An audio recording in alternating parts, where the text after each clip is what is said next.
Welcome back into Hittin Hard with Jon Chuckery here on Locked On Sports Atlanta. Head to youtube.com, put Locked On Sports Atlanta in your search browser. Hit that subscribe button when you get there. Leave us a comment as well. Also, we are free and available on all of your favorite podcast platforms. So whatever ones you like, Spotify, Odyssey, you can find us there. Give us a 5-star review. Follow me on my personal Twitter page at JMCH316. So as we got word this week about Kevin Durant, I guess literally yesterday, the news broke. Oh, Kevin Durant's all happy. He's going to stay with the Nets, and we're out of the trade sweepstakes, and blah, blah, blah, blah, blah, blah, blah. Great. It's all kumbaya now with the Brooklyn Nets and Kevin Durant. But we also got a report this week that the Atlanta Hawks did make an offer, and this comes from Sham Sharinia and multiple sources, that the Hawks did make an offer for Kevin Durant, that they offered up John Collins, DeAndre Hunter, and a first-round draft pick compensation to get Durant services. Now, would that have been enough to get Durant? Of course not. No, you'd have had to sweeten the pot and things like that. But here's the thing, and I know some fans aren't going to like to hear this, but the Hawks did the right thing. The Hawks needed to at least put some type of offer on the table. Do I think that the Nets were ever going to take a compensation of, with all due respect, John Collins, DeAndre Hunter, and a first-round pick? No. You'd have had to sweeten it up. Another first-round pick, another player, something like that, right? But at least the Hawks made an offer, and they made a run at it. And they wanted to see if the Nets would be desperate enough to really move on from Durant. If I'm a Hawks fan, I'm very happy about the fact that my team made an offer to make a run at and go at Kevin Durant. Yeah, I would have loved to have had Durant. Who wouldn't love to have the best offensive player in the NBA on my squad and my roster? And yeah, it would have cost you, at least 2 starters, maybe a third starter. I don't know, but certainly it would have cost you something to get a guy like that. But you have to make that offer. You have to, if you're going to tell me that we're going to be a franchise that is on the move upward, you have to get in the mix. When Kevin Durant becomes available, and I'm super glad that we got a published report of an offer. I don't want to hear back channel secret codes, Morse code, indecipherable, messages, things on a wave or whatever.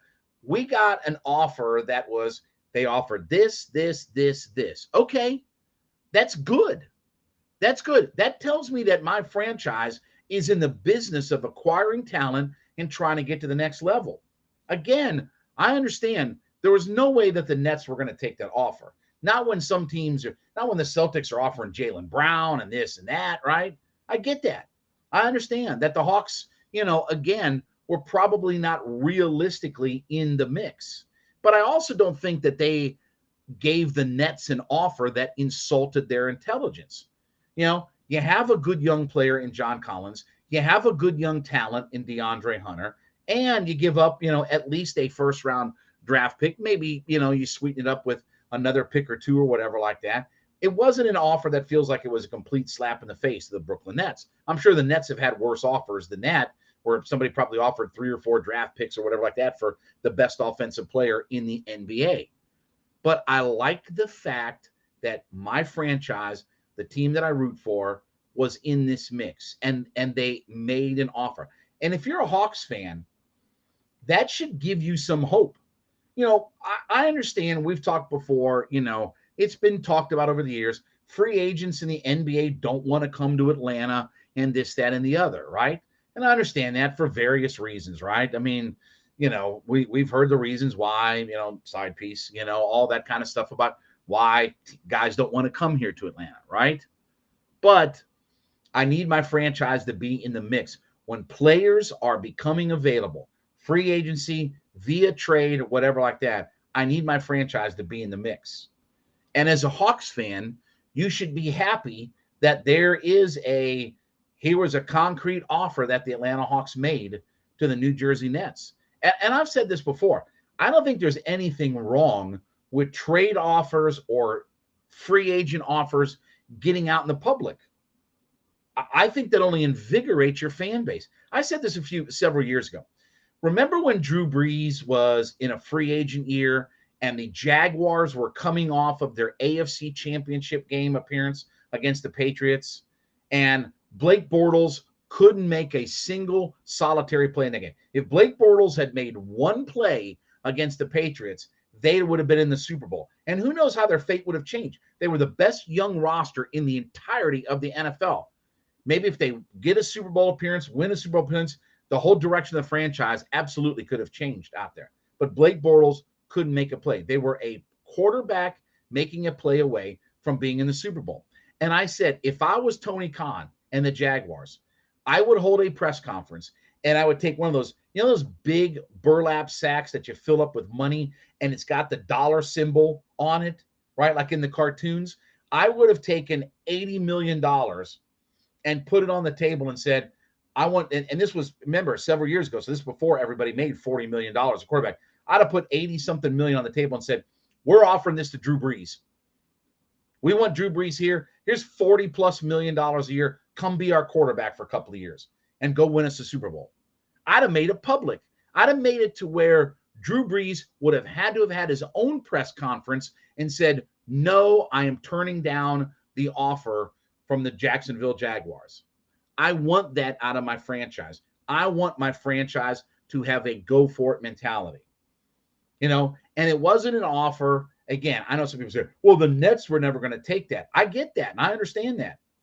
But it wasn't a completely insulting, because, again, the Hawks are not going to give up Trae Young. If we're being honest, the only single solitary player that has any value that even scratches the surface of Kevin Durant is Trae Young. You're going to have to put a package of players together. And again, when you get to the point of the Nets have some interest in it, you can tweak the details and add here and throw something else in here and this, that, and the other. But as a starting point offer for Kevin Durant, I'm glad that the Hawks did that. And I said before, I don't necessarily want to lose John Collins and I don't want to lose DeAndre Hunter. But if I have the chance and the opportunity to get one of the elite of the elite, the best of the best of the best of the best players in the NBA, and I do think Kevin Durant is the best offensive player in the NBA right now. If I have a chance to get a guy of that caliber, then I'm going to have to be willing to give up some of my assets. And the fact that they were willing to give up John Collins, who, obviously everybody said was going to be traded, right? Everybody said, every blue check mark media person told me he was going to be traded this offseason as he's getting ready to go to training camp for the Atlanta Hawks here. He was going to get traded, right? And DeAndre Hunter was a guy that I like his upside, and I wasn't really willing to give him up unless I got into that caliber of player. So I give the Hawks credit. And if you're a fan of the Hawks, I don't think it was bad news. I don't think it was bad news that you're in the Durant sweepstakes. This is where they needed to be. This is where you want your franchise to be. Let's go after these guys. Let's go make a run at it, because you're going to have some superstars. You're going to have a roster that has those kind of caliber players on it if you're going to win the NBA championship. If you're going to find a way to win 16 games in the playoffs, you have to have the Durant level players. So kudos to the Hawks for having an offer out there and at least making a run to try to get what I think is the best offensive player in the NBA. All right, well, thank you so much for making Hittin' Hard with Jon Chuckery your first listen every day. Make A to Z with Mark Zinno your second listen every day. Mark's back talking all things sports here in Atlanta. He is free and available on our YouTube page at Locked On Sports Atlanta. Check us out. Hit that subscribe button when you get there. Also, you can download us for free on all of your favorite podcast platforms, which include Spotify, Odyssey. Give us a 5-star review once you download us there, and then follow me on my personal Twitter page at JMCH316. Back with you tomorrow. It's been Hittin' Hard with Jon Chuckery, Locked On Sports Atlanta.